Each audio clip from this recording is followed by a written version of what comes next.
It seemed like just another Tuesday afternoon in Denver. I was 35, had been a veterinarian for over a decade, and thought I had my life completely figured out. I was married to Daniel, who worked in finance, and we had this amazing 6-year-old daughter named Sophia, who was absolutely the center of our universe. At least, that's what I believed. That day, I was running late to pick up Sophia from Cherry Creek Elementary. It had been one of those insane days at the animal clinic, emergency surgery, appointments running over, consultations. I was sitting in my Honda CR-V in the school pickup line when my phone buzzed with what I assumed was just another routine text. I glanced down, expecting to see Daniel asking about dinner, or maybe Sophia's teacher with a school reminder. Instead, what I saw made my blood turn to ice.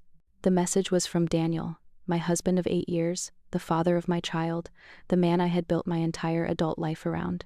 It said, "Moved to Miami with Amanda, transferred what I could to cover expenses. You'll figure out the rest. New number, don't contact me." I stared at those words, reading them over and over, convinced I had to be misunderstanding something. But there it was.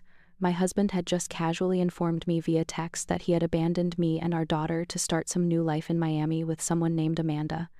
My hands trembling, I immediately called our bank's automated line. I listened in growing horror as that robotic voice informed me that our savings account, which had contained $22,000 that morning, now had a balance of $437. That's when real panic hit. Not just emotional devastation, but immediate, crushing terror. I had a child to support and virtually no money to do it. Our mortgage was due in 6 days. Sophia's daycare payment was due at week's end. The man I had trusted with my entire life had basically stolen everything we had worked for over 8 years. So, if you want to hear how I went from being completely destroyed by this betrayal to orchestrating one of the most satisfying justice stories you've ever heard, stick around. What Daniel thought was his perfect, clean getaway turned out to be the biggest mistake he ever made. Let me know where you're watching from in the comment. You being here and listening means everything and helps me continue sharing these stories.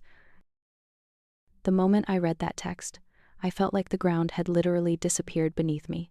I'm sitting there in the school pickup line, surrounded by other parents doing normal parent things, anyone, checking their phones, chatting about weekend plans, complaining about homework, and my entire world had just imploded with 17 words on a screen. I read the message again, then a third time, absolutely convinced my eyes were playing tricks on me. Moved to Miami with Amanda, transferred what I could to cover expenses. You'll figure out the rest. New number, don't contact me. The casual tone of it was almost more devastating than the content, like he was canceling a dinner reservation instead of abandoning his wife and child. Sophia came bouncing out of the school building wearing that huge smile she always had when she saw me waiting. She was clutching some artwork she'd made in class, probably another one of those finger-painting masterpieces she was so proud of. I watched her running toward the car, her little backpack bouncing behind her, her dark curls flying in the Denver breeze, completely oblivious to the fact that her father had just abandoned us both. My hands were still shaking as I somehow managed to plaster on a smile while she climbed into her booster seat. "Hi, Mommy, look what I made today." She held up this beautiful painting of what looked like our family, 3 stick figures holding hands in front of a house with a big yellow sun overhead. The innocence of it just about broke me right there in the school parking lot. "That's gorgeous, sweetheart," I managed to say, my voice sounding strange and hollow to my own ears. "Tell me about it while I drive us home." As she chattered away about her day, describing every detail of art class and recess, and what her friend Emma had brought for lunch, I kept glancing at my phone, sitting in the cup holder. Part of me kept hoping I would look down and see that I had misread Daniel's message somehow. Maybe it was some kind of cruel joke. Maybe his phone had been hacked. Maybe I was having some kind of stress-induced hallucination brought on by too many 18-hour days at the clinic. But every time I looked, those words were still there. Moved to Miami with Amanda. Amanda. I knew exactly who Amanda was, and that knowledge felt like a knife twisting slowly in my chest. She was Daniel's secretary at the investment firm where he worked. She was probably 26 years old, had this perfectly straight blonde hair that never seemed to have a bad day, and always wore these expensive-looking clothes that I could never afford on a veterinarian's salary working with animals all day. I had met her at a few company parties over the years, and she had always been overly friendly in that way that immediately made my skin crawl. The kind of woman who would compliment my dress while simultaneously making me feel like I was wearing something from a bargain bin. She would ask about Sophia with this syrupy sweetness, while her eyes remained cold and calculating. Daniel had always insisted I was being paranoid when I mentioned that Amanda seemed a little too interested in our personal life, our weekend plans, our financial situation. "You're imagining things, Rachel," he would say with that condescending laugh. "Amanda's just being friendly. Not everyone is out to get you." "Mommy, you're quiet," Sophia said from the back seat, her voice pulling me back to the moment. "Are you okay? You look sad." "I'm fine, baby. Just thinking about work stuff." Another lie to add to what was apparently becoming a day full of them. "Tell me more about what you and Emma did at recess." When we got home to our little house in the Highlands neighborhood, the house Daniel and I had bought 3 years ago when Sophia started kindergarten, the house where we had planned to raise our family, I somehow managed to get Sophia settled with apple slices and her favorite cartoons while I locked myself in the bathroom and called the bank again. This time I spoke to an actual human being, desperately hoping the automated system had been wrong, that there had been some kind of technical error or identity theft that could be resolved with a few phone calls. "I'm sorry, Mrs. Martinez," the customer service representative said in that professionally sympathetic voice they all seem to master in training. "The withdrawal was made this morning at 9:47 a.m. through our online banking system. Since it's a joint account, your husband had full legal access to make that transaction. I can see here that the entire balance was transferred out, except for what appears to be a maintenance minimum." 9:47 in the morning. While I was in surgery removing a tumor from a 12-year-old Labrador named Murphy, while I was literally trying to save a family's beloved pet and explain to 2 crying children that their dog was going to be okay, Daniel was systematically destroying our financial security from his office computer. "Can you tell me where the withdrawal was made?" I asked, though I was pretty sure I already knew the answer. "It shows as an electronic transfer to an account at First National Bank of Florida, Miami branch." "I'm sorry, but I can't provide any more details than that due to privacy regulations." Florida. Miami. Of course it was Miami. I hung up and immediately tried calling Daniel's cell phone. It went straight to voicemail, IMNE2, not the voicemail message I was used to hearing with his voice saying to leave a message and he'd get back to me, but a generic automated voice saying the number was no longer in service. He hadn't been kidding about getting a new number. He had literally erased himself from our lives in one morning. That's when the practical implications really started hitting me like a freight train. Our mortgage payment was $2,100, due this coming Monday. Sophia's daycare was $800 a month, and I had promised to pay the outstanding balance by Friday. Groceries, utilities, car payments, health insurance premiums, ESS, all of it suddenly felt like an avalanche bearing down on us with nowhere to run. I called my parents in Colorado Springs, and the moment I heard my mom's familiar voice, I completely fell apart. I couldn't even get the words out at first. I just sobbed into the phone while she kept asking what was wrong, her voice getting more and more panicked with each passing second. Daniel left. I finally managed to choke out between sobs. He took all our money and moved to Miami with his secretary. "He's gone, Mom. He's really gone." The silence on the other end of the line lasted for about 5 seconds, and then my mother unleashed a string of words that I had never heard her use before in my entire 35 years of life. My dad got on the phone and said they were driving up to Denver immediately, that they would figure out the money situation and I shouldn't worry about that right now. "You focus on Sophia," he said, his voice steady and reassuring in the way that only dads can manage during a crisis. "We'll handle everything else. This isn't your fault, sweetheart. This is all on him." But even with my parents' support, I felt completely untethered from everything I had believed about my life. This wasn't just about money, though the financial betrayal was devastating enough to potentially destroy us. This was about the complete obliteration of everything I had believed about my marriage, my husband, and the future we had planned together. That evening, after Sophia was asleep and my parents had arrived to help with the immediate crisis, I sat in Daniel's now empty home office and started thinking back over the past few months, looking for signs I had missed. Daniel had been working late more frequently, claiming he was dealing with some big client acquisition that required extra hours. He had been more distant during our conversations, always seeming distracted or checking his phone even during family dinners. There had been several times when I had called his office and Amanda had told me he was in meetings that ran longer than expected. I remembered one evening about 2 months ago when I had found him in his office, quickly closing his laptop when I walked in. When I asked what he was working on, he had said it was just boring financial projections and changed the subject. At the time, I had been relieved that he didn't want to bore me with work details. Now I realized he had probably been planning his escape route. The worst part was thinking about all the conversations we had had about our future. Just 3 weeks earlier, we had talked about maybe looking for a bigger house now that Sophia was getting older and might want her own playroom. We had discussed vacation plans for the summer, maybe taking Sophia to see the Grand Canyon. Daniel had even mentioned wanting to start a college fund for Sophia so she wouldn't have to worry about student loans like we had. All of it had been lies. While I was making plans for our family's future, he was making plans to abandon that family entirely.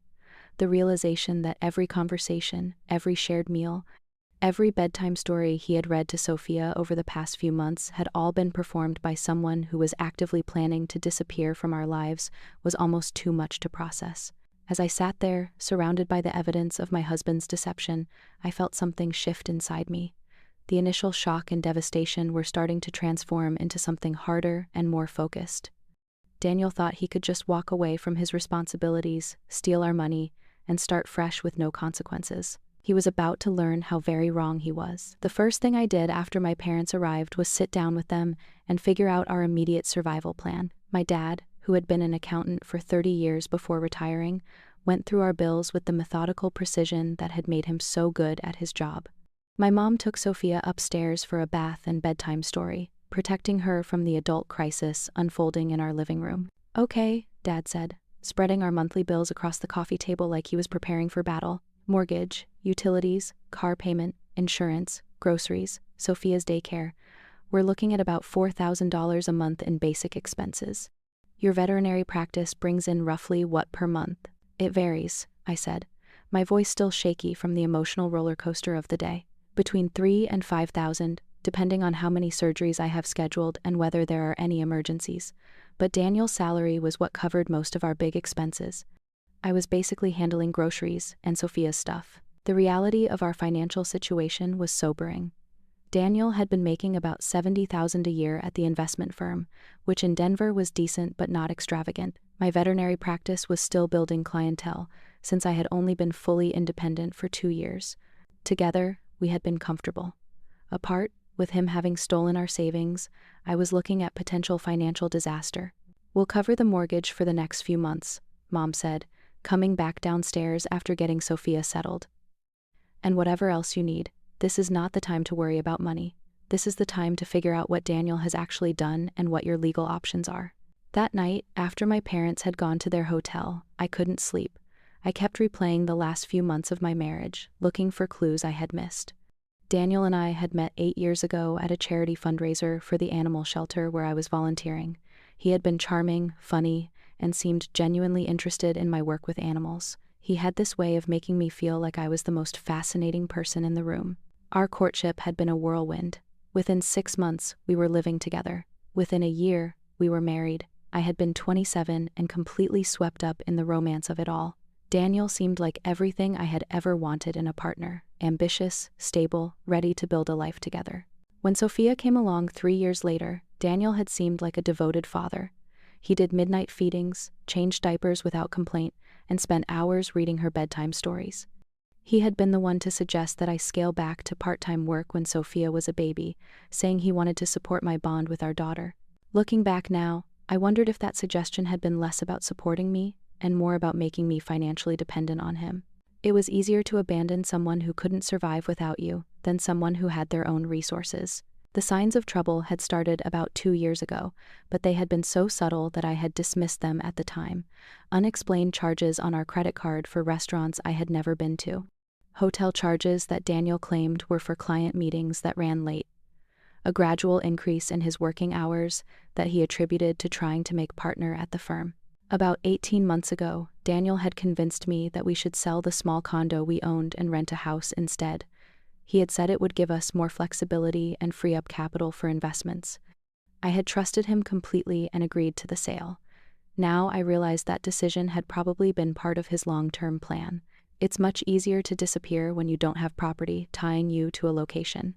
The next morning, I called Daniel's office, hoping against hope that yesterday had been some kind of nightmare, and he would answer his phone with an explanation that made sense. Instead, I got the receptionist, who seemed uncomfortable when I asked to speak to him.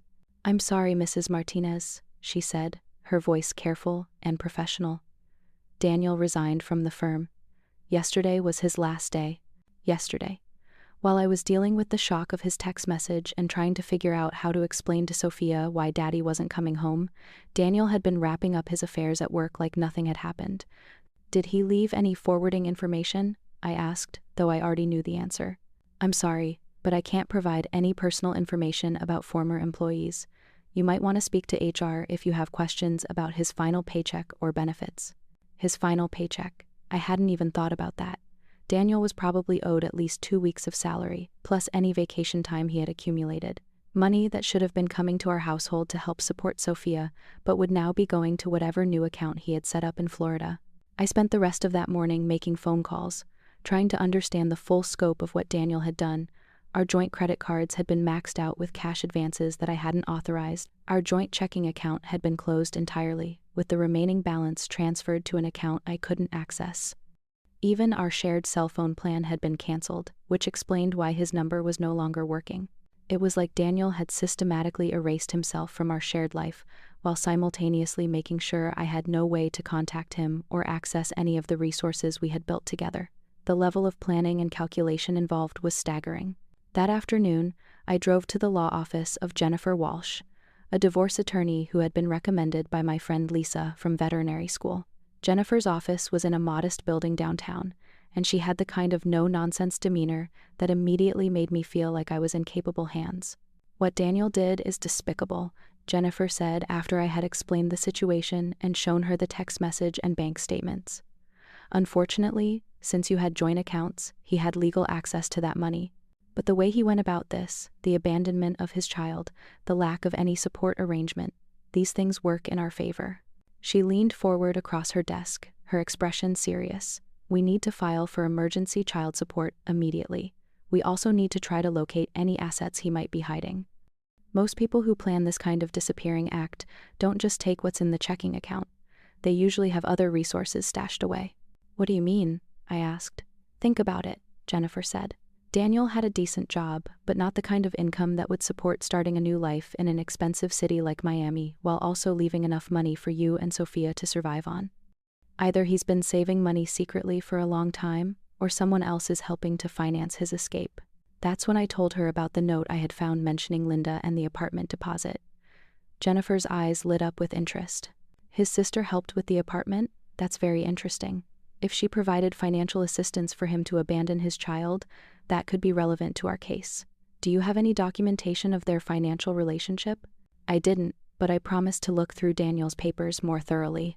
That evening, while Sophia was at my parents' hotel having dinner and a sleepover, I went through every inch of Daniel's home office. In a folder buried under old tax returns, I found something that made my blood run cold. It was a copy of an email Daniel had sent to Linda 6 months earlier. The subject line was Operation Fresh Start, and the content was a detailed timeline of his plan to leave me and Sophia. It included estimates of how much money he would need, research on Miami apartment costs, and a strategy for transferring assets without alerting me to what was happening. But the most chilling part was a section titled, Sophia Considerations. Daniel had actually written out his reasoning for why abandoning his daughter was the best choice for everyone involved. He claimed that Sophia would be better off without him, that I was a strong enough mother to handle single parenthood, and that his absence would prevent future complications and conflicts. Reading those words, seeing my husband's plan to abandon our child laid out in such cold, clinical terms, was almost worse than the original betrayal. This wasn't a man who had made an impulsive mistake or been swept away by passion. This was someone who had spent months calculating how to destroy his family with the least inconvenience to himself. But at the bottom of the email, there was something that would prove to be very valuable. Daniel had asked Linda to look into the legal requirements for relinquishing parental rights in Florida, and she had responded with information from a family law attorney in Tampa. The email chain included details about Daniel's plan to claim that I was an unfit mother due to my struggles with postpartum depression after Sophia was born. That hit me like a physical blow. 3 years ago, I had gone through a difficult period after Sophia's birth. It wasn't uncommon. Lots of new mothers struggle with the adjustment to parenthood. I had been open with Daniel about my feelings, had sought therapy, and had worked hard to overcome the challenges. I thought he had been supportive during that time. Now I realized he had been documenting my struggles, saving ammunition for a future custody battle that he had apparently been planning even then. The man I had trusted with my deepest vulnerabilities had been collecting evidence to use against me. I forwarded all of this to Jennifer immediately, my hands shaking as I typed the email. This wasn't just about money anymore. Daniel wasn't just trying to escape his responsibilities. He was actively working to ensure that I would have no legal recourse to get support for Sophia. As I sat there in the ruins of what I had thought was my happy marriage, I realized that Daniel's betrayal was even deeper than I had initially understood.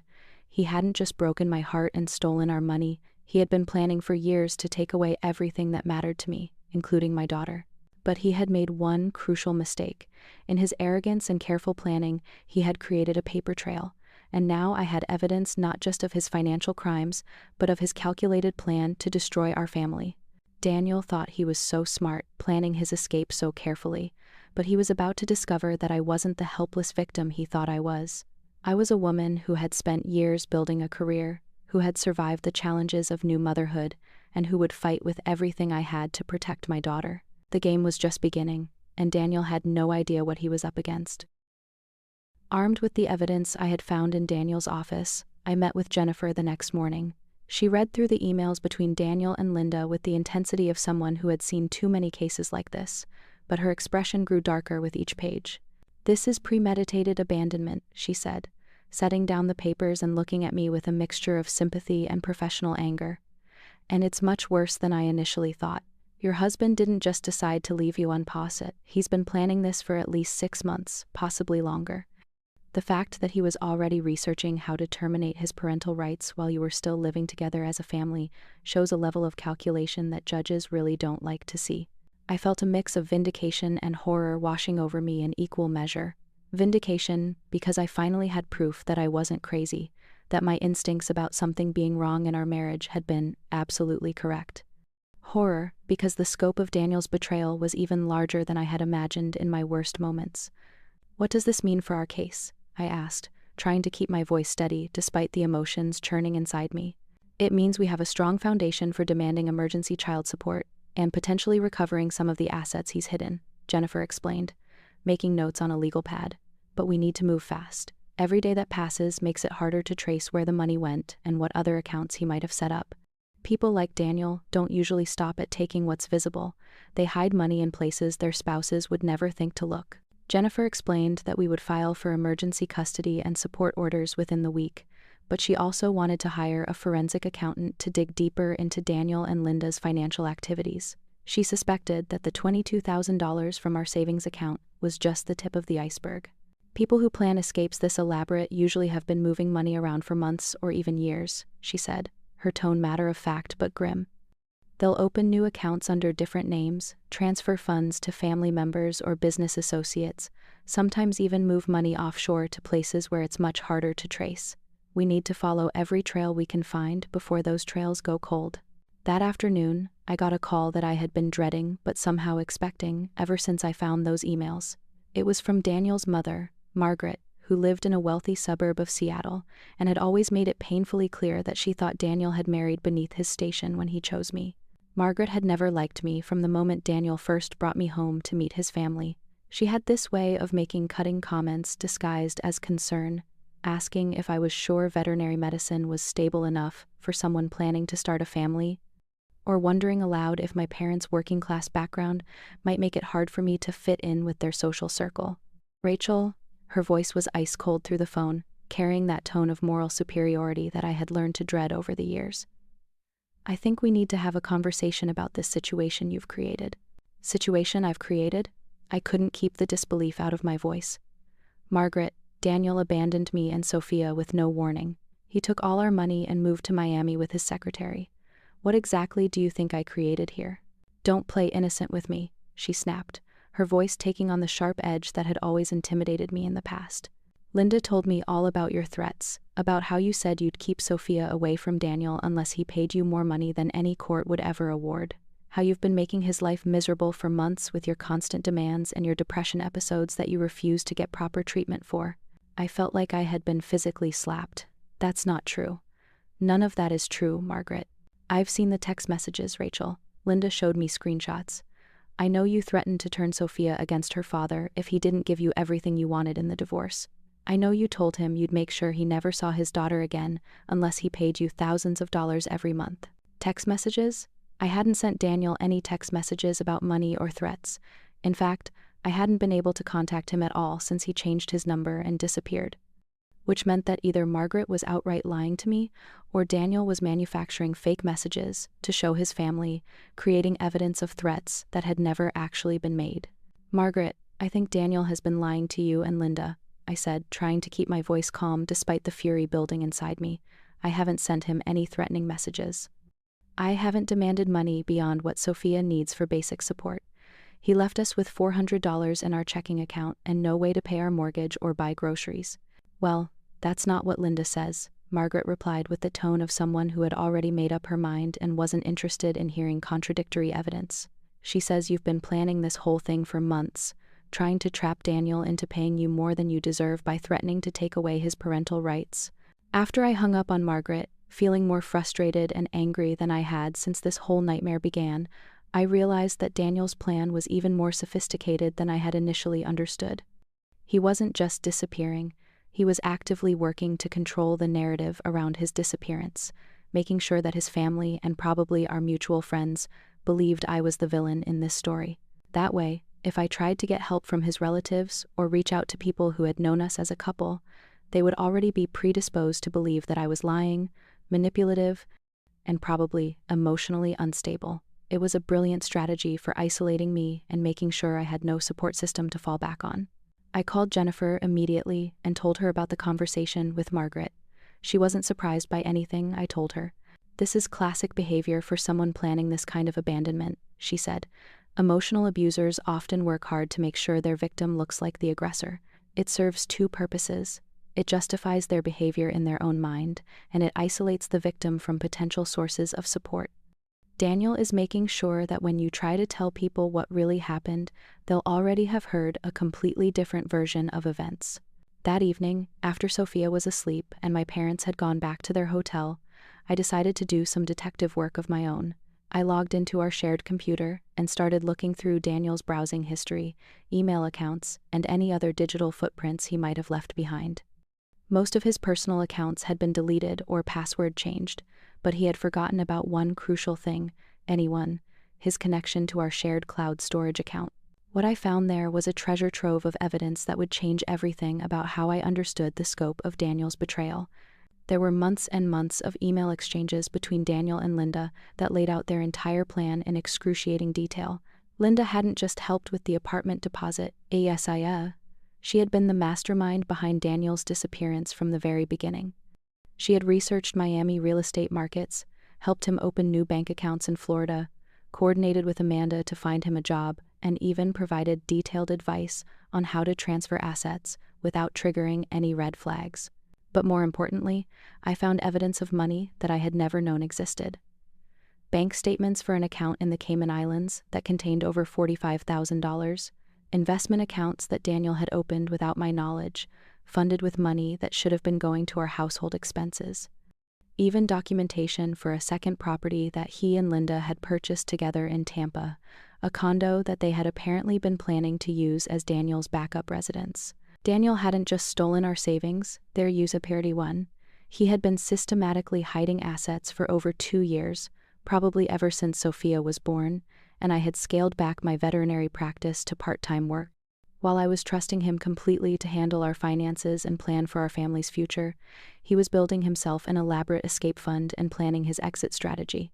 The most damaging evidence, though, was a series of emails between Daniel and Linda discussing in detail how to make me look like an unfit mother if they ever needed to pursue custody of Sophia. They had compiled an extensive file of photos from my social media accounts that they claimed showed irresponsible behavior, pictures of me having a glass of wine at dinner with friends, photos from a girls' night out where I looked tired after a long day at work, even pictures of Sophia playing in our backyard that they somehow claimed showed evidence of neglect and poor supervision. Linda had apparently been building a case against me for months, documenting every time I looked stressed or overwhelmed in public, every time Sophia had a scraped knee or dirty clothes after playing outside, every moment when I appeared less than perfect as a mother. They had been preparing for a custody battle that they planned to initiate after Daniel was safely established in Florida with Amanda. Reading those emails, I realized that this wasn't just about Daniel wanting to start a new life with a younger woman. This was about a calculated, long-term plan to take Sophia away from me entirely. Linda's emails made it clear that she believed Sophia would be better off with Daniel and Amanda in Florida, away from what she repeatedly called my emotional instability and financial irresponsibility. I forwarded everything to Jennifer, then sat back in my chair and tried to process what I had discovered. Daniel and Linda had spent over a year planning not just to abandon me, but to systematically destroy my life. They wanted to take my money, my daughter, and my reputation, leaving me with nothing but debt and isolation. But they had made one crucial mistake. In their arrogance and their apparent belief that I was too naive and trusting to fight back effectively, they had documented everything.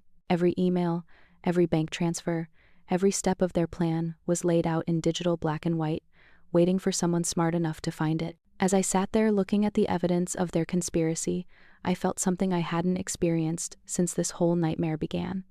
I felt powerful. For the first time since receiving Daniel's devastating text message, I wasn't just reacting to his actions. I was prepared to take decisive action of my own.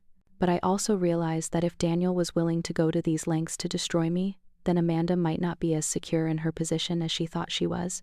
If he could plan my betrayal so methodically while living with me and raising our child together, what made Amanda think she was safe from similar treatment when he inevitably got bored or found someone else? I decided it was time to reach out to Amanda directly, because sometimes the enemy of your enemy really can become your friend, and I had a feeling that Amanda was about to learn some very unpleasant truths about the man she thought she knew. Daniel and Linda thought they were so clever, planning my destruction so carefully and methodically. They had no idea that their own meticulous documentation was about to become the weapon I would use to bring their entire scheme crashing down around them. The game was about to change completely, and Daniel had no idea what was coming for him. The next morning, I called Jennifer and scheduled an emergency meeting for that afternoon. I spent the morning organizing all the evidence I had found, printing out emails, gathering bank statements, creating a chronological timeline of Daniel and Linda's activities. By the time I walked into Jennifer's office, I had a folder thick with documentation that painted a clear picture of conspiracy and fraud. Jennifer's eyes widened as she reviewed everything I had brought. "Rachel, this is incredible work. You've essentially built our entire case for us. The forensic accountant is going to have a field day with this." She explained that the Cayman Islands account was particularly damaging evidence, since Daniel had clearly been hiding assets in an offshore account while claiming poverty in his abandonment. The emails between him and Linda discussing my supposed unfitness as a mother would also backfire spectacularly in family court. Judges really don't like it when they see evidence of parents planning to manipulate custody proceedings, Jennifer said, making notes as she spoke. The fact that they were building a fake case against you while Daniel was still living in your home, still acting like a loving husband and father, is going to make him look incredibly manipulative and calculating. We scheduled depositions for the following week, and Jennifer began preparing subpoenas for Daniel's employment records, banking information, and communications. She also wanted to depose Linda, since she was clearly a co-conspirator in the financial fraud and the custody manipulation scheme. "We're going to request that Linda's assets be frozen too," Jennifer explained. "If she helped Daniel hide marital assets, she could be liable for repaying those funds to you and Sophia." That afternoon, I made a decision that would prove to be crucial to our case. I called the investment firm where Daniel had worked and asked to speak to someone in human resources about his final paycheck and benefits. What I learned during that conversation was absolutely shocking. "I'm sorry, Mrs. Martinez," the HR representative said, "but I think there might be some confusion. Daniel actually resigned 3 weeks ago, not yesterday. His last day of work was Friday, 2 weeks before he sent you that text message." 3 weeks. While I had been going about my normal routine, taking Sophia to school, working at the veterinary clinic, planning our weekend activities, Daniel had already quit his job and was just pretending to go to work every day. I thought back to those final weeks and realized that he had been leaving the house at his normal time each morning, coming home at his usual hour, complaining about difficult clients and office politics, all while knowing that he no longer even worked there. "Did he say where he was going when he resigned?" I asked, trying to keep my voice steady. He mentioned relocating to Florida for a new opportunity, but he didn't provide any forwarding address or contact information for his final paperwork. We actually have his last paycheck and some benefits information that we haven't been able to deliver. The level of deception was absolutely staggering. Daniel had been living a complete lie for weeks, pretending to go to work every morning, pretending to care about our family's future, all while knowing that he was about to destroy our lives. Every conversation we had had during those final weeks, every bedtime story he had read to Sophia, every kiss goodnight he had given me, all of it had been performed by someone who was actively planning to abandon us. I asked HR to hold his final paycheck until they heard from his attorney, then immediately called Jennifer to update her on this new information. She was as shocked as I was by the depth of Daniel's deception. "This actually works in our favor," she said. "The fact that he was planning his escape for weeks while still living with you and Sophia shows premeditation. It's going to be very hard for him to claim this was an impulsive decision or that he was driven to leave by your behavior." When I got home that evening, I found Sophia playing with her dolls in the living room, while my mom helped her build an elaborate dollhouse village. The sight of Sophia's innocent happiness in the midst of all this chaos made my heart ache. She still asked about Daniel every day, wondering when Daddy was coming home from his business trip. I had been putting off the conversation about Daniel's permanent absence, hoping that somehow I could resolve the legal and financial issues before having to explain to a 6-year-old that her father had chosen to disappear from her life. But watching her play, I realized that Sophia was already starting to sense that something was fundamentally wrong. Children are much more perceptive than we give them credit for. "Mommy, is Daddy mad at us?" she asked that night as I was tucking her into bed. "No, sweetheart," I said, brushing her hair back from her forehead. "Daddy isn't mad at you at all. Sometimes grown-ups have to make difficult decisions, and Daddy decided he needed to live somewhere else for a while. When will he come back?" "I don't know, baby, but I promise you that no matter what happens, Mommy will always be here with you." That night, after Sophia was asleep, I decided to take the biggest risk of this entire ordeal. I was going to call Amanda. I had found her cell phone number in Daniel's contacts, and after 3 glasses of wine to calm my nerves, I dialed it. She answered on the second ring. "Hello?" Her voice was cautious, probably because she didn't recognize my number. "Amanda, this is Rachel Martinez, Daniel's wife." There was a long pause, and I could hear voices in the background, maybe from a restaurant or bar. I don't think I should be talking to you," she said finally. "Please don't hang up," I said quickly. "I'm not calling to yell at you or cause problems. I just have some questions about what Daniel has told you about our situation." Another pause. "What kind of questions? Did he tell you that I was threatening to keep Sophia away from him unless he paid me thousands of dollars a month? Did he tell you that I was unstable and dangerous?" She hesitated. "I don't think I should discuss this with you. Amanda, I think Daniel has been lying to both of us. I found emails on his computer that suggest his plans are much more complicated than either of us realized. I think you might be in for some surprises that you're not expecting." That got her attention. "What kind of emails?" I told her about the communications between Daniel and Linda, about the hidden accounts and the property in Tampa that Daniel apparently hadn't mentioned to her. I explained about his plan to terminate his parental rights and his systematic campaign to portray me as an unfit mother. "He's been planning this for over a year, Amanda. This wasn't some spontaneous decision to start a new life with you. This was a calculated plan to destroy his existing family while setting up a new one. And if he could plan my destruction so carefully while living with me and raising our child together, what makes you think you're safe from similar treatment when he gets bored?" The silence on the other end of the line stretched for almost a minute. "The property in Tampa," she said finally. "He told me that was just an investment opportunity with his sister. He said we might use it for vacations.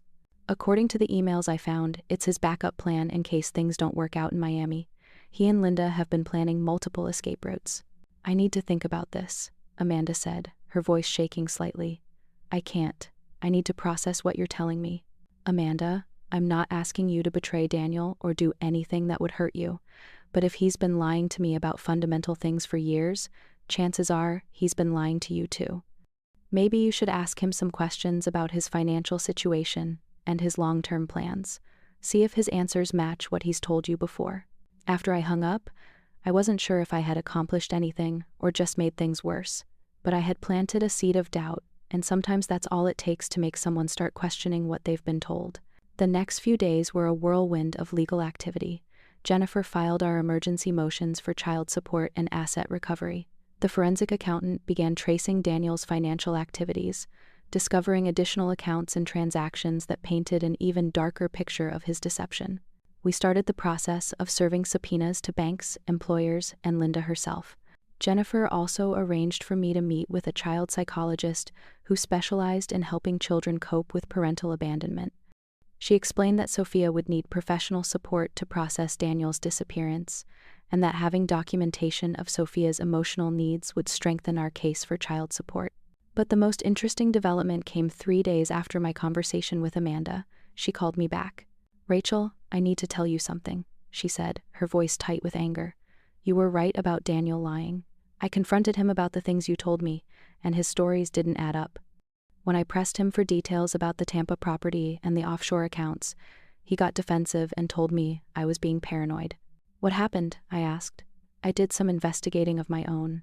Daniel's been telling me that he got a huge signing bonus for his new job in Miami, but when I checked with the company, they said they don't offer signing bonuses to mid-level employees. He's been showing me bank statements that I now realize must be fake." Amanda went on to explain that she had discovered Daniel was living in Miami on credit cards and money borrowed from Linda, not the steady income from his new job that he had claimed. The apartment they were sharing was in Linda's name, not his. Even the car he was driving belonged to his sister. "I think he's been lying about everything," Amanda said, "and I think you and I both deserve to know the truth about what he's really planning." That conversation marked the beginning of an unlikely alliance. Amanda agreed to document Daniel's activities and financial situation in Miami while I continued building the legal case from Denver. She started paying attention to his phone calls, his computer usage, his meetings with Linda. What we discovered over the following weeks was that Daniel's escape plan was even more elaborate than I had initially realized. He had been building fake identities and false financial records. He had been researching how to hide assets from divorce courts. He had even been looking into how to change his name and disappear entirely if his first plan didn't work out. But most importantly, Amanda discovered that Daniel had been planning to abandon her too, once he had successfully terminated his parental rights to Sophia and secured his hidden assets. Linda had been helping him research how to dissolve his relationship with Amanda without any financial obligations, just like he had done with me. He never intended for this to be permanent. Amanda told me during one of our phone calls. I was just another step in his escape plan. Once he was legally free from you and Sophia, he was going to disappear from my life too. That revelation changed everything. Amanda wasn't just a victim of Daniel's lies, she was also a potential witness to his ongoing fraud and deception. And she was angry enough about being manipulated to want to help me make sure Daniel faced consequences for what he had done to both of us. As we prepared for the upcoming court hearings, I realized that Daniel's greatest strength, his careful planning and meticulous documentation, had become his greatest weakness. By documenting everything so thoroughly, he had created an unbreakable paper trail that would expose every aspect of his deception. The man who thought he was so clever had essentially built his own prison, one piece of evidence at a time. The alliance with Amanda that developed over the following weeks was surreal, but it proved to be the turning point in my entire case. Here was the woman who had helped destroy my marriage, now working with me to expose the man who had betrayed both of us. It felt like something out of a soap opera, but the evidence she was gathering was absolutely crucial to building a case that would hold Daniel accountable. Amanda started documenting everything about Daniel's life in Miami with the thoroughness of a private investigator. She took photos of the apartment lease showing Linda's name, not Daniel's. She recorded conversations where Daniel contradicted things he had told her earlier. Most importantly, she discovered that Daniel had been lying about almost every aspect of his new life. "Rachel, you need to hear this," Amanda said during one of our phone calls about a week after our first conversation. "Daniel's been telling me that his new job pays him $80,000 a year, but I found a pay stub in his jacket pocket when I was doing laundry. He's actually only making $42,000, and he's been supplementing our living expenses with credit cards and money from Linda." This was huge for our case. If Daniel was earning significantly less than he had been in Denver, it would be much harder for him to claim that he couldn't afford child support. It also meant that his entire escape plan was financially unsustainable without Linda's continued support, which made him much more vulnerable to legal pressure. "There's something else," Amanda continued, her voice dropping to almost a whisper. I overheard him talking to Linda on the phone yesterday about getting a lawyer to help him terminate his parental rights completely. They think if he can prove you're an unfit mother, he won't have to pay any support at all and can just disappear from Sophia's life forever. The audacity was absolutely breathtaking. Daniel wasn't just trying to abandon his responsibilities, he was actively working to make sure Sophia would never receive any financial support from him, even as he lived off his sister's money in Florida and lied about his income to everyone around him. But Amanda's most valuable discovery came when Daniel left his laptop open while he was in the shower one morning. She found a folder labeled Contingency Plans that contained some of the most disturbing evidence yet uncovered in this entire nightmare. Daniel had been researching how to fake his own death. I took screenshots of everything before he got out of the shower, Amanda told me, her voice shaking with a combination of fear and anger. He's been looking into life insurance policies, foreign bank accounts, even how to obtain fake identification documents. Rachel, I think he's planning to disappear entirely and leave both of us with nothing. The folder also contained detailed plans for abandoning Amanda once his divorce was finalized and his legal troubles in Colorado were resolved. He had been researching apartments in other Florida cities, job opportunities that Amanda didn't know about, and even dating websites where he could meet his next victim. He never intended for our relationship to be permanent, Amanda said, the hurt and betrayal evident in her voice. I was just a convenient excuse to leave you, and a temporary companion until he could execute his next disappearing act. He's been planning to dump me just like he dumped you. Jennifer was absolutely fascinated by the evidence Amanda was providing, both because of its legal value and because of what it revealed about Daniel's psychology. This shows a pattern of deception that goes far beyond what we initially suspected, she said during one of our strategy meetings. Daniel isn't just someone who made a bad decision about his marriage. He's someone who systematically lies and manipulates people as a way of life. The psychological evaluation of Sophia had also provided valuable ammunition for our case. The child psychologist I had been working with confirmed that Sophia was showing signs of abandonment trauma and would need ongoing therapy to cope with Daniel's sudden disappearance from her life. This gave us professional documentation of the actual harm Daniel's actions were causing to his daughter. The court will want to see that Daniel's abandonment isn't just financially devastating, but emotionally damaging to Sophia as well, Jennifer explained. This kind of evidence makes it much harder for him to claim he was doing what was best for his family when he's clearly causing psychological harm to his own child. But the most dramatic development in our case came when Amanda discovered that Linda had been actively sabotaging Daniel's relationship with her from the very beginning. I found text messages between Linda and Daniel where she's telling him that I'm too young and immature for a long-term relationship, Amanda told me during one of our phone calls. She's been encouraging him to end things with me and focus on his legal issues instead. She never wanted him to actually build a life with me, she just wanted him away from you and Sophia. Linda apparently saw Amanda as a liability who could potentially testify against Daniel in court proceedings. She was pushing Daniel to abandon Amanda just like he had abandoned me and Sophia, leaving no witnesses to his financial crimes and no complications for his next disappearing act. Linda told him that once the divorce is final and his parental rights are terminated, he should move to Tampa and start fresh without any complications from his Miami life. Amanda said, reading from screenshots she had taken. She's been planning his next disappearance all along, and she sees me as just another obstacle to get rid of. This revelation was the final straw for Amanda. She realized that she wasn't Daniel's partner in a new life. She was just another victim in his established pattern of using and abandoning people when they were no longer useful to him. And unlike me, she still had the opportunity to get out before he completely destroyed her life too.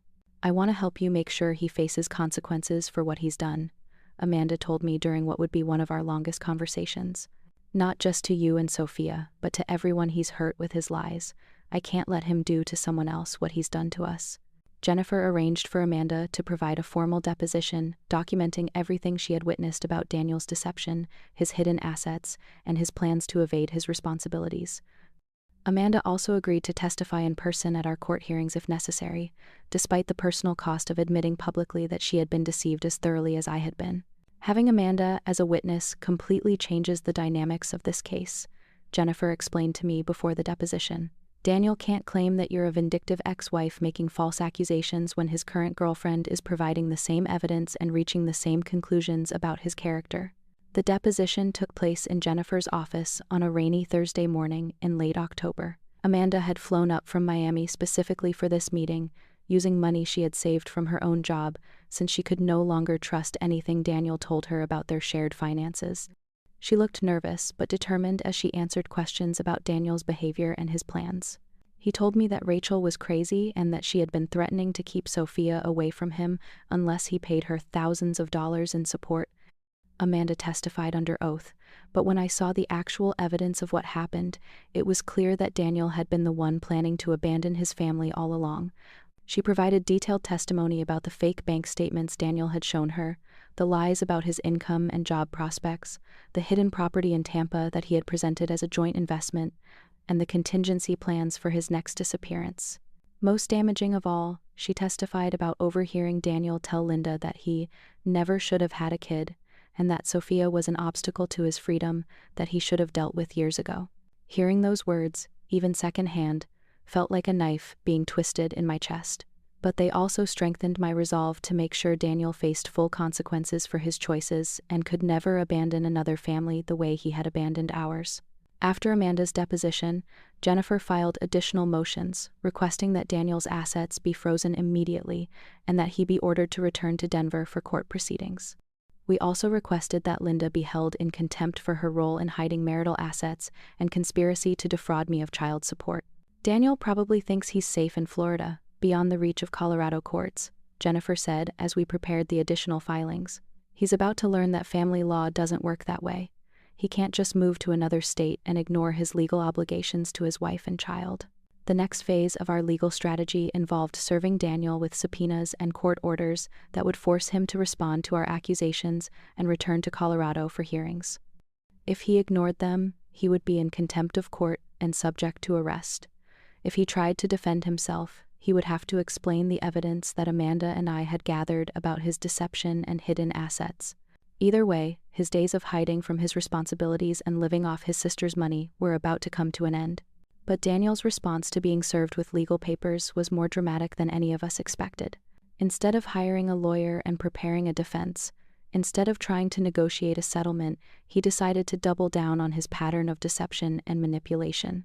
He booked a flight back to Denver, apparently planning to confront me directly and try to control the situation through intimidation rather than through the legal system. Amanda called me immediately when she discovered his travel plans. "Rachel, he's coming back to Denver tomorrow. He thinks he can show up and somehow convince you to drop the legal proceedings. He's been telling Linda that you're just emotional, and that he can talk you into accepting a smaller settlement if he handles it in person." The idea of seeing Daniel again, of having him show up at my house or Sophia's school, filled me with anxiety. But it also meant that he would be in Colorado jurisdiction, where our court orders could be enforced and where he couldn't simply disappear back to Florida if things didn't go his way. "Let him come," I told Amanda. "He's about to discover that I'm not the same woman he left behind." When Daniel's plane landed at Denver International Airport on that cold November morning, I was ready for him. Jennifer had arranged for a process server to meet him at the airport with additional subpoenas and a restraining order that prevented him from coming near Sophia's school or our house. If Daniel thought he could just show up and intimidate me into dropping my legal case, he was about to get a very rude awakening. Amanda had texted me his flight information, so I knew exactly when he would be arriving. Part of me was terrified at the thought of seeing him again, but a larger part of me was actually looking forward to it. I wanted to see his face when he realized that I wasn't the helpless victim he had left behind. The process server called me from the airport to confirm that Daniel had been served. He seemed shocked, the server told me. He kept asking how we knew he was coming to Denver. He definitely wasn't expecting this level of legal preparation. Jennifer had scheduled an emergency court hearing for the following day, taking advantage of Daniel's presence in Colorado to force him to respond to our accusations in person. She had also notified the court that Daniel had been evading service of process by staying in Florida, which would not look good for him with the judge. The fact that he came back to Denver suggests he's either very confident or very desperate, Jennifer told me as we prepared for the hearing. Either way, having him in the courtroom, where he has to answer questions under oath, is exactly what we wanted. That evening, Daniel tried to call me from a hotel downtown. I didn't answer, but he left a voicemail that was both pathetic and infuriating. "Rachel, I know you're angry, but we need to talk about this situation reasonably. I came back to Denver because I want to work things out between us. I never meant for things to get this complicated with lawyers and court proceedings. If we could just sit down together, I'm sure we could figure out a solution that works for everyone." The audacity was breathtaking. This was the same man who had sent me a text message announcing his abandonment, stolen our life savings, and spent months planning to destroy my reputation and take Sophia away from me. Now he wanted to work things out reasonably. I forwarded the voicemail to Jennifer, who was not surprised by Daniel's attempt to circumvent the legal process. "This is classic behavior for someone who's used to manipulating situations through personal charm," she said. "He thinks he can talk his way out of the consequences of his actions." The hearing was scheduled for 9 a.m. in family court downtown. I arrived early with Jennifer, carrying a briefcase full of evidence that we had spent weeks organizing. Daniel showed up just before the hearing was called, accompanied by a lawyer he had apparently hired at the last minute. I had been dreading this moment, but when I actually saw Daniel walk into the courtroom, I felt surprisingly calm. He looked smaller somehow, less impressive than the man who had dominated my life for 8 years. His expensive suit couldn't hide the fact that he looked stressed and unprepared. Judge Patricia Hoffman was a no-nonsense woman in her 50s who had a reputation for not tolerating games or deception in her courtroom. She reviewed our filings quickly, then looked directly at Daniel. "Mr. Martinez, you stand accused of abandoning your wife and child, hiding marital assets, and attempting to evade your financial responsibilities. How do you respond to these allegations?" Daniel's lawyer stood up and began delivering what sounded like a prepared speech about his client's commitment to resolving the situation amicably. But Judge Hoffman cut him off. "I'm not interested in speeches, counselor. I want to hear from your client directly. Mr. Martinez, did you or did you not empty your joint savings account and move to Florida without providing any support for your wife and child?" Daniel stood up slowly, and I could see that his hands were shaking slightly. "Your Honor, the situation is more complicated than it appears. There were ongoing marital problems, and I felt I needed some space to think about our relationship." "Space to think?" Judge Hoffman's voice was sharp. "Mr. Martinez, taking space to think about your relationship doesn't require stealing $22,000 and moving to another state with your secretary. Did you empty that account? Yes or no?" Yes, Your Honor, but I was planning to provide support once I got settled in my new position." Jennifer stood up with our evidence folder. "Your Honor, we have documentation showing that Mr. Martinez had been planning this abandonment for over a year. He had hidden assets, fake employment records, and was actively working with his sister to make his wife appear unfit for custody." She presented the emails between Daniel and Linda, the bank statements for the hidden accounts, and Amanda's sworn testimony about Daniel's deception. With each piece of evidence, I watched Daniel's face grow paler. Judge Hoffman reviewed the documents with increasing displeasure. "Mr. Martinez, can you explain why you have a Cayman Islands bank account containing $45,000 that your wife knew nothing about?" Daniel's lawyer whispered something to him, but Daniel shook his head. "Your Honor, that account was set up for investment purposes. It wasn't meant to hide anything from my wife." "Investment purposes?" Judge Hoffman looked at him incredulously. "You set up an offshore account for investments but didn't tell your wife about it? And this happened to coincide with your plan to abandon your family?" The hearing continued for over 2 hours, with Jennifer systematically presenting evidence of Daniel's deception, while his lawyer struggled to provide coherent explanations. The most damaging moment came when Judge Hoffman read aloud from Daniel's emails about Sophia being an obstacle to his freedom. "Mr. Martinez, these are your words about your own daughter. You referred to her as an obstacle and discussed terminating your parental rights to avoid financial responsibility. How do you explain this?" Daniel was silent for a long moment, and I could see him realizing that his carefully constructed lies were falling apart in real time. "Your Honor, I was frustrated and said things I didn't mean. I love my daughter." "You love your daughter so much that you plan to disappear from her life entirely?" Judge Hoffman's tone was withering. "Mr. Martinez, I've seen many cases of parental abandonment, but rarely have I seen such calculated cruelty toward a child." The judge's final ruling was everything Jennifer and I had hoped for. Daniel's assets were frozen immediately, including the Cayman Islands account and the Tampa property. He was ordered to pay immediate child support of $1,200 per month, plus arrearages for the months he had been absent. Most importantly, he was prohibited from leaving Colorado until the divorce proceedings were completed.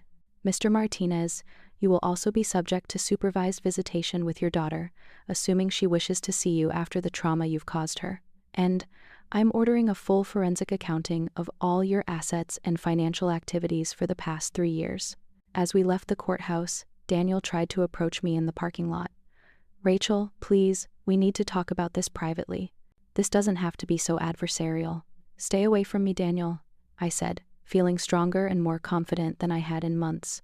You made your choice when you sent me that text message. Now you get to live with the consequences. The victory felt incredible, but I knew this was just the beginning. Daniel's assets were frozen, but Linda was still free and probably planning her next move. And Daniel himself, despite being stuck in Colorado, was not the type of person to accept defeat gracefully. But for the first time since this nightmare began, I felt like I was winning. The truth was finally coming out, and Daniel was learning that actions have consequences, even when you think you're clever enough to avoid them. As I drove home to pick up Sophia from school, I realized that Daniel's attempt to intimidate me by returning to Denver had backfired completely. Instead of scaring me into submission, he had walked directly into a legal trap that Jennifer and I had been preparing for weeks. Sometimes the best revenge really is just letting people destroy themselves with their own arrogance. The months that followed the court hearing brought swift justice. The forensic accounting uncovered even more hidden assets. Daniel and Linda had been moving money through shell companies for years. Linda was charged with conspiracy to commit fraud and faced her own legal consequences in Florida. Daniel's Miami life collapsed quickly.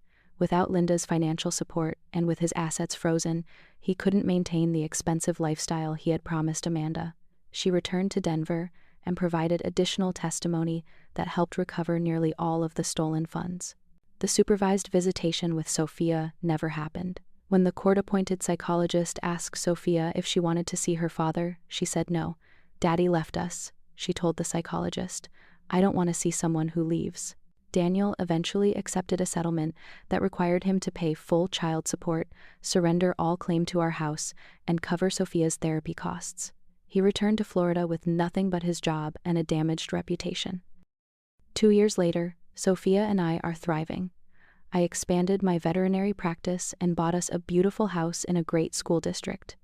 Sophia is happy, confident, and has never asked about Daniel again. She knows she has a father who chose to leave, but she also knows she has a mother who will never abandon her.